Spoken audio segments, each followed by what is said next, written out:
Eto na guys! Eto na po ang hinihintay ng lahat! Meron na pong reaction si PBBM sa di umano'y involvement niya daw kuno sila ni Maricel Soriano dito sa ipinagbabawal na droga. Hashtag PDEA Leaks. Meron na po guys reaction si PBBM. So ngayon nga po guys, eto ha. Anyway, bago natin ipanood sa inyo yung yung video, magko-comment muna ako. Itong issue na to, sa totoo lang guys, gusto ko na din pong matapos. Kasi gusto ko na din pong masupalpal itong mga diputang DBS na to, Duterte's Bobos supporter. Gusto ko na silang masampal ng katotohanan. Kasi di ba palagi na lang, paboritong topic nila yan, yung nagpupulburon daw, itong si PBBM, lalabas na daw po ang pulburonic video. Pero up to this moment, hindi pa din lumalabas. Kaya syempre, hindi ata nila kayang ma-edit ng totoong mukha ni PBBM. So ngayon, ang ginagawa nila, nagsulat ng peking dokumento na hindi ko nga mawari bakit niya pinatulan ito ni Senator Bato de la Rosa, dahil unang-una doon pa lang sa pre-operational na document doon, unang-una bakit walang perma ng PDEA National Staff, walang perma ng support service, wala din perma ng service director, dapat 4 yung may perma doon tapos ikaw na nagsulat. Bakit perma lang ni Morales? Kulang-kulang yung ebidensya, walang control number. Kaya nga doon pa nga lang guys, nabububuhan na ako kay Bato de la Rosa. Tapos sasabihin niya na hindi, legit yung dokumento na yan dahil may puncher. O ginawa niya pang legitimate na ang papers na yon because of the puncher. Ay kung yung puncher, ituktok ko sa ulo mong kalbo ka. 'Di ba? May butas na ata yung ulo mo no? So ito na nga po guys. Yung reaction ko dito, talaga nga namang nakakagago. Kasi yung pinaka-main goal lang naman talaga nitong na to, PDEA Leaks na to na pinaimbestigahan ni Bato de la Rosa. Actually, huling alas na nila to kasi nauubusan na sila ng mga ipupukol kasi wala na talaga. Lahat ng bala, ibinala na nila. Kumbaga, ubos na yung kanilang tirada. So, I think this is the last spots yung sa Senate hearing kasi yung main objective lang naman nito, actually, gumawa pa nga sila ng drama-drama na DDS versus DDS, di ba? Against kay Bato, mga drama na nila yan. Sa totoo lang naman, halata na mga scripted. So ngayon nga po guys, I think na nila to, last spot na nila to, yung Senate probe. Kahit nga din ako guys, sa totoo lang, excited na din ako sa na to, sa Senate hearing na to. Kaya nga lang, yung nangyari, medyo hindi ako na-satisfied. Kasi hindi marunong magtanong, hindi marunong mag-analyze, hindi marunong mag-comment. Itong si Bato de la Rosa, pinagsalita niya lang doon si Morales. Ano yun? Si Morales yung chairperson ng Senate hearing na yan. So, di ba nga guys, nakakaloka. So, itong drama nila, akala nila, hindi natin sila mabibisto, buti na lang, matalas yung mata natin dahil nga scripted. So ngayon nga po guys, after na nadamay pa nga itong si Maricel Soriano, 'di ba?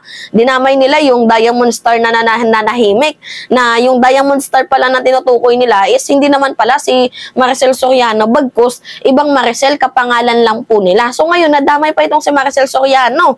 Tapos ngayon guys, tinanong sa isang ambush interview, itong si President Marcos. Tinanong si PBBM, yung yung tanong. Ito, panoodin natin guys yung tanong. Matatawa din kayo, for sure. 100%. Ito yung tanong ni ng reporter. Harap daw ni Maricel Soriano sa Senate hearing.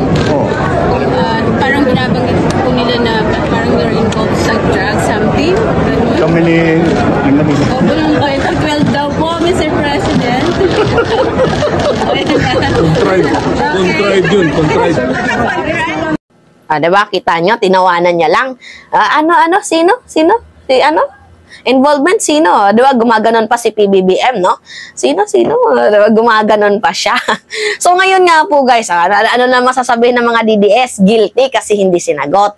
Eto, guys, may analyzation din tayo dyan. Alam nyo, pag sinabi kasi ni PBBM na hindi naman ako gumagamit niyan. Pag sinabi ni PBBM, alam nyo yung magiging sagot ng mga DDS? Guilty. Diba? masyadong defensive itong si PBBM. Bakit niya sinagot? Ngayon, na hindi niya naman sinagot, guilty lang. O, guilty kasi hindi sinagot. Pero kung sinagot yan ni PBBM na hindi naman ako gumagamit yan eh. Ang sasabihin ng mga DDS, guilty ka eh. Bakit mo sinagot? Kung hindi ka naman gumagamit, bakit napaka-defensive mo? Dapat sana hinayaan mo na lang yung issue. Ganyan guys, kaampaw mag-isip yung mga diputang yan. Kaya nga nakakainis, no? Eh, magsalita ka man sa hindi, meron at meron silang may pupukol. Alam nyo kung bakit tinawanan? Kasi hindi naman po relevant yan sa ano ng pagiging presidente ni PBBM. At alam niya na wala naman itong katotohanan, kaya niya nga lang ito tinawanan, di ba? Tinawanan kasi wala namang sense.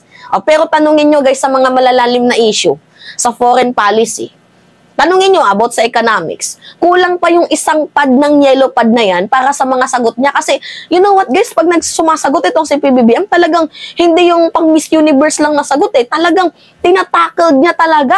'Di ba? One by one, talagang kinaklarix niya. Tanungin nyo sa ganong issue. Totoo. Tanungin nyo si President sa ganong issue, yung about sa foreign policy, about sa ating ekonomiya, 'di ba? Tanungin nyo sa mga ganong issue. Talagang malalaliman kayo sa kanyang mga sagot. Malalim magsalita itong si PBBM. Pero tanungin nyo sa mga mabababaw na issue, ay, gumagamit ka ba ng droga? Eh, tatawanan lang kayo niyan. Bakit kayo tatawanan? Kasi hindi naman po yan relevant sa kanyang trabaho bilang presidente. At alam niya po guys sa kanyang sarili na hindi siya gumagamit. Doon pa nga lang si PDEA document, halatadong scripted na, halatadong gawa-gawa nga nila. Unang-una, yung pulboronic video, hindi pa nga nila nilalabas eh. Kung totoong gumagamit, dapat noon pa nila nilabas eh, para may ebidensya. Kaso, dokumento, tapos yung dokumento, gawa-gawa lang, iba-iba yung address. Di ba sa unang address, 46B. Tapos sa pangalawa, 46C. Yung condo unit. Ano ba yun? Diba? Makikita nyo naman guys na hindi po yan relevant sa aking trabaho. Ba't ko papatulan yan? Tinawanan na lang kayo oh. Kasi nakakatawa yung mga ginagawa nyong issue. Ito si Sarah, tanungin nyo. Tanungin nyo siya ng about sa West Philippine Sea. Tanungin nyo siya about sa foreign policy. Tanungin nyo siya about sa ating ekonomiya. Ano yung sasagot? May USEC will answer that. Tanungin nyo sa Department of Education kung ano yung naambag niya. Ano sasagutin niya? May USEC will answer that. Minsan, no comment pa. Pero pag tanungin niyo about sa mga paninira sa kanya, pumapatol siya. Ganun kabilis si Sara Duterte. Kabaliktaran kay PBBM. Pag may mga issue sa kanya na ipinupukol, maliit man sa malaki, hindi niya pinapabayaan. Pinapabayaan niya na lang yan. Kasi unang-una, anong mapapala ka dyan? Diba? Makakatulong ba yan sa akin? Lalo pang lalala yung issue. Etong si Sara. Siniraan ko no siya na nangangabet. Diba? Siniraan ko na siya about sa Commonwealth. Ang dami pa.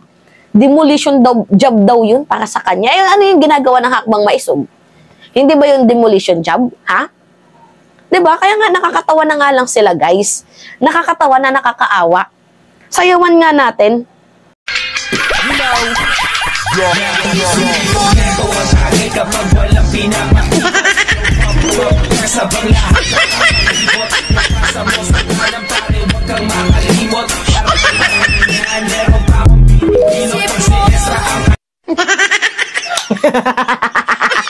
Kala ko nag-enjoy talaga ako sa na to, sa sayaw na to.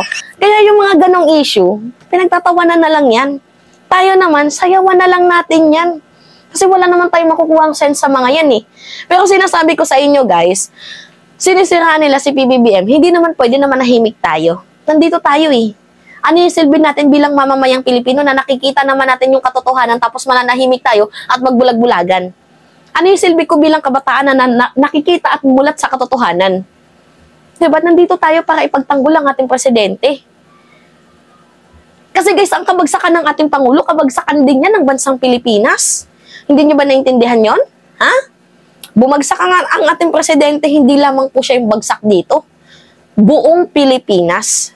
Hinihiling nyo na mag-down itong ating presidente. Gusto nyo ba na wala na tayong makain? Gusto nyo ba na napakataas ng bilihin? Gusto nyo ba guys na yung mga sasakupin tayo ng mga armadong grupo? Yun gusto nyo? Ha? Ang kabagsakan ng ating presidente, kabagsakan din ng bansang Pilipinas. Wala pong panalo pag bumagsak ang ating administrasyon. Kaya nga tulungan natin. Instead na magsiraan, magtulungan. Kaso hindi nakikipagtulungan yung mga DBS eh. Buti pa nga tong mga legit na opposition, alam nyo ngayon naiintindihan ko na sila, sa totoo lang. Yung mga dilawan noon, naiintindihan ko sila, nararamdaman ko sila. Kasi ako, sorry ha, nabudol ako nila Digong, nabudol ako sa kanilang mga paniniwala, nabudol ako sa kanilang mga ideolohiya. Pasensya na, tao lang. Pero hindi pa naman sapat po, hindi pa naman po huli ang mga araw natin para magsisi at magbago, para ipamalas na tayo ay nagsisi. Ngayon, naiintindihan ko na yung saloobin ng mga dilawan, lalo sa usapin na AJK. Naiintindihan ko na sila kung bakit sila naggalit sa ating presidente kasi masyadong, allegedly, mamamatay tao. Nafe-feel ko din na galit sila kay Digong kasi imagine nyo guys, pati ba napapalibutan tayo ng isda tapos mag-i-import tayo ng galunggong? Diba? Nafe-feel ko yung pain nila guys na taxpayer tayo nagpapasweldo tapos pinagmumuka tayong tanga. Issue sa corruption, 51 billion, 125 million. Diba? Nagmumuka nila tayong tanga. Kaya nga, hindi ko mawari na lagi kong tanong sa sarili ko, bakit ba may opposition? Kung pwede naman suportahan ng ating administrasyon, lagi ko yung tanong sa isip ko noon, bakit may dilawan? Diba? Yun pala guys, hindi naman sila dilawan, Liberal Party pala, yung kanilang pangalan na name, kumbaga pinangalan lang sa kanila ng mga Duterte's supporters ng mga dilawan kasi yellow yung brand color nila. So, na-labeled sila as dilawan. Pero liberal po yung kanilang grupo. So, pinabaho nila yung imahe ng dilaw. Yun guys yung nangyari, pinabaho nila yung image ng dilaw.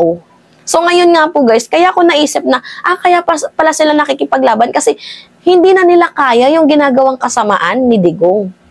Yung injustices. 'Di ba? Kaya sila nakikipaglaban at kaya ko din na-realize na madaming nagbuwis ng buhay sa mga dilawan sa mga liberal. Ang dami nilang nagsakripisyo. Pero hindi pa sila nabibigyan ng justices. Ngayon pa lang, amoy sila ng breathing room. Buti na lang meron pong administrasyon ni President Bongbong Marcos. Si PBBM, siya yung tipo ng, hindi niya na pinapakailaman yung mga naninira sa kanya. Pero sige, tanungin nyo kung gaano siya katapang sa ibang mga dayuhan, di ba? Pinaglalaban niya ating soberanya. See? Tapos kahit anong paninira nyo sa kanya, hindi niya pinapatulan. Kasi hindi naman siya matapang sa Pilipino.